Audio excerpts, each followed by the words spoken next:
Hi, Dave. I hope this works better. I'm eating cereal. I like cereal. Anyway, maybe if I sit back like this, I got a better chance to talk about the band. Let's see, that was an '89 reunion. Saw some of the video. It looked pretty good. Uh, you don't see me because obviously I'm the guy with the camera. So it's just a matter of looking at everybody else. What the hell. It's always been that way with me, with a camera. When I had the camera, no, I'm not in it. Unless I stand in front of a mirror, then you'll see me. But anyway, some of my crazy hats in the background there, some of my paintings back over here. And this guy here, Bones, some bones. You got to have bones. Anywho, yeah, working with the band from I think it was '81, late '81 to about late mid '85 when I left the band. What a trips that they were. I mean, the whole thing with them was a trip and a half, and going down to Elizabeth for the first time to try out for the band. You know what I mean? To do lighting using the Super Trooper that they had with the flashing the lights with the little slides up and down. And worked got the job for the band through uh, Mark Katz. That's with a K. And at the time, I was working for the YMHA up in West Orange there, and hating every minute of it because it was a night job. I worked that night only, setting up tables and breaking down tables for all the little gigs that they had going on during that time period. But I hated the job and couldn't wait to get out of there to do something else. Because before that, I had my own store in Nutley, New Jersey, with my friend Murray, and we were selling Star Trek and science fiction. And it's a little flash because my plug in the back here gets bumped. You'll see blackouts every now and then. Anyway, about the band. Got with the band around '81. Worked with them. The first truck I was the first thing they said to me was, "Can you drive a truck?" And I said, "Sure, I can drive a truck." Why can't you drive a truck? And they said, "Well, we figured you would be in charge of all the equipment in the truck." And I said to them, "Okay, fine, except for one thing. All you guitar players, take your guitars with you. Put them in your car. Take them home. I don't want the responsibility of the guitars." The drums had cases that they could be put in. The guitars had cases too, but it's a different kind of thing. You know what I mean? Easy to walk away with. A drum case, you really can't walk away with it. They're pretty big. You know what I mean? Um, and at the time, we were using a step van, which looks a little bit like your UPS vans, except it was a gray step van. And I drove that up until I think it was 80, early '83, because the step van broke down. I remember coming back from a Pennsylvania gig in the step van with two of the roadies, which were Al's brothers, who had just been released on that what do you call it, that Cuban thing. When they released all the Cubans into the United States, figuring let the people free, whatever. Anyway, and we were coming down the highway. I forget which highway it was, but it was near the Women's State Penitentiary, and the drive shaft literally fell out of the truck. boom, blah, blank, blank. And I'm driving there, and all of a sudden I see this metal thing popping down the road behind us in the mirror. What the hell is that, And it's the drive shaft. And so we pull over, and at that time we didn't have cell phones, you know. And I said, I'm going to go across the road. I said, one of the guys ran down and picked up the pipe or the piece of drive shaft and brought it back.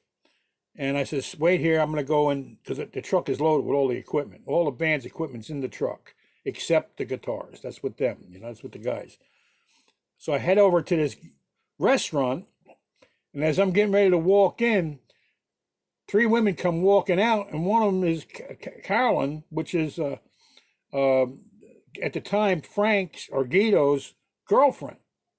And her mother and her sister, they were having lunch or dinner there or something, and asked me, what am I doing there? I said, well, I'm across the road. He broke down. And she happened to have a brick phone, one of those big brick, remember the brick phones? She had one of those. She called the guys, told them, they called their mechanic. He came out with a hook truck, picked us up, drove us all the way down to Adams Street, around that area. There's a social club down there that they were supposed to play at the following day, and we unloaded all the equipment from the truck into the club, and they took the truck to the repair shop and did whatever they had to do to it, but we got it back, obviously. And then eventually they bought into a moving van, a huge red moving van. It had a overhead over the cab, that you could put stuff in above the cab and everything, and drove that sucker around. And all kinds of funny things happened with that truck. I remember the first time we got it back after getting repaired one day, and the schmucks that were working on the truck thought it would be funny to write the Chuck Ross Band, blah, blah, blah, blah on the truck. And I got pissed, yelling at them. I said, why don't you just put a sign on the truck that says, this has band equipment in it, steal it, And they all looked at me and went, oh yeah, So that changed. The only sign we left on for a while was one that said, more jelly beans for Ronald Reagan, which was a funny thing when people would see it in the back of the truck. It was on the back gate of the truck. Anyway, we did a lot of gigs all through New Jersey, up and down New Jersey, all through Pennsylvania, the Playboy Club. What fun those were. We did regular gigs at the Playboy Club, and then we in the lounge. They had a lounge, and they would play like 4 sets, a dinner set, which was they're wearing a tie and a jacket, and they're playing The Girl from Ipanema, blah, blah, blah, blah, to Kiss near the end. The last set was like Kiss, Anyway, and then eventually they liked the band so much, the club, that they actually invited the band to play the Christmas party for the employees, which was huge room. Playboy bunnies and everything were on stage. And one of the guys that worked for that company thought he'd build his own pyrotechnic flash pod machine, but he left out the safety key, which you turn off when you're not firing the pods, to go around the front of the stage to reload the pods that he already had fired.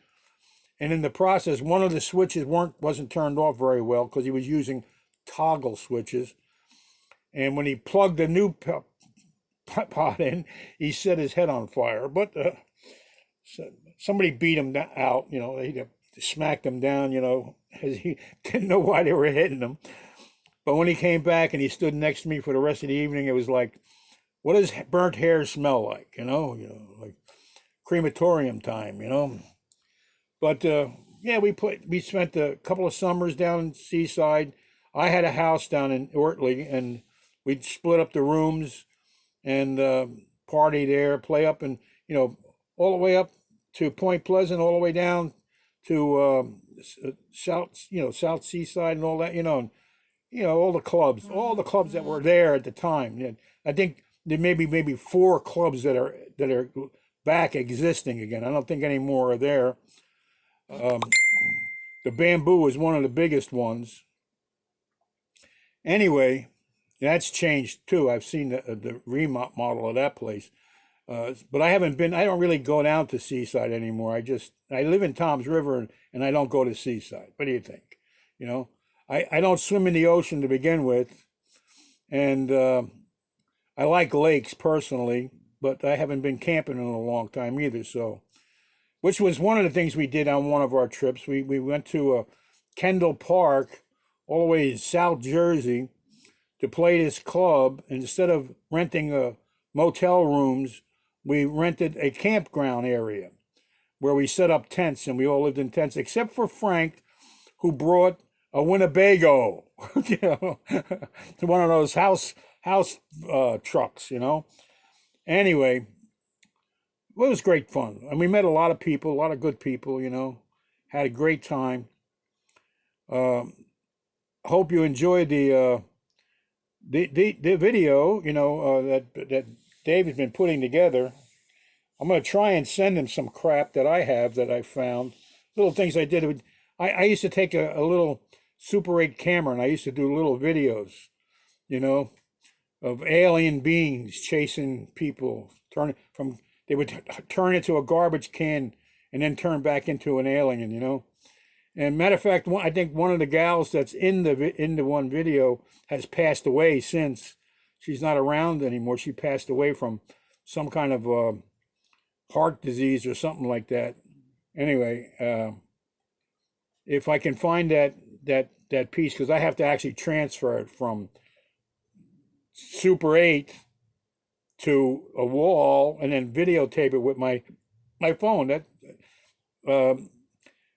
Dave gave me the idea. Use the phone to videotape it off the wall, and then I have it on the phone, you know. So see what happens there.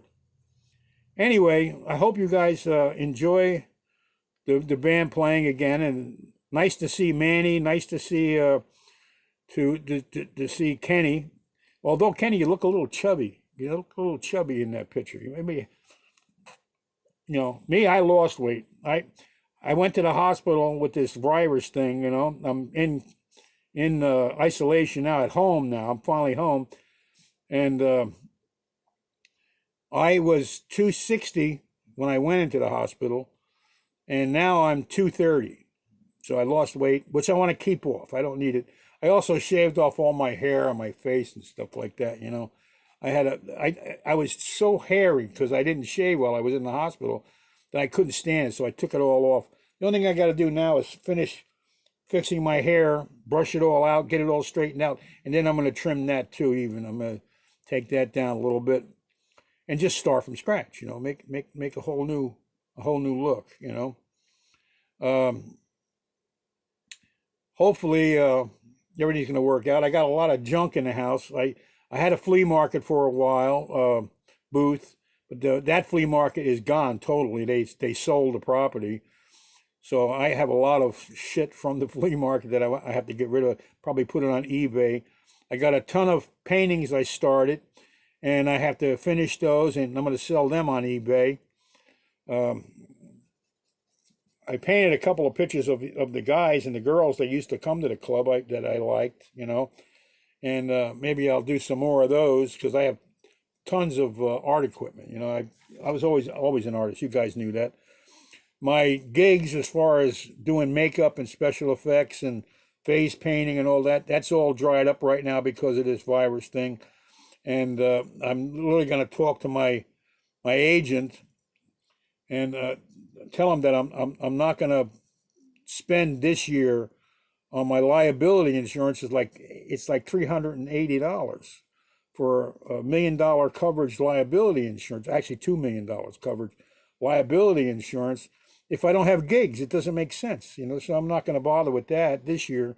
I'll just reopen it when things get back to normal, if that ever happens, you know.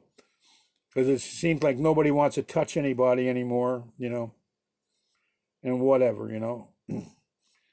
Okay, I'm gonna let you go now. This is almost 15 minutes of BS from me. Meanwhile, it's nice to see all the band members that are putting stuff in. I saw Uh, I guess Frank's will be on with mine when they finally put mine in, and I'll see that. And then I saw Manny's. I saw um, Dave's, of course. He's in the very beginning, and I saw Carl.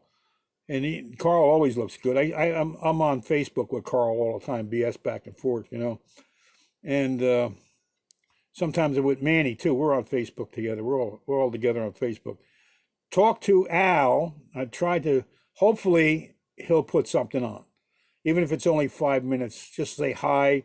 Had a great time, because he's featured in the video, so he should at least say hello, even though he's having physical problems and health problems. He's got the virus now. He told me so. He's in quarantine in his home in the place where he lives. He lives in an apartment house, and so he's there doing that, So anyway, take care, Dave. I hope you can do something with this, and maybe we'll do another one, a different kind later, and I'll try and put that film shit I have, the little 8mm Super 8s. I'll see if I can play those. I got to find a player, or a reel to reel. I got one in the garage somewhere. Actually, I probably have two or three of them in the garage somewhere. I'm one of those people. Oh, I can use that, and then never use it. Okay. Talk to you later, guys. Have fun. I'm turning the record off.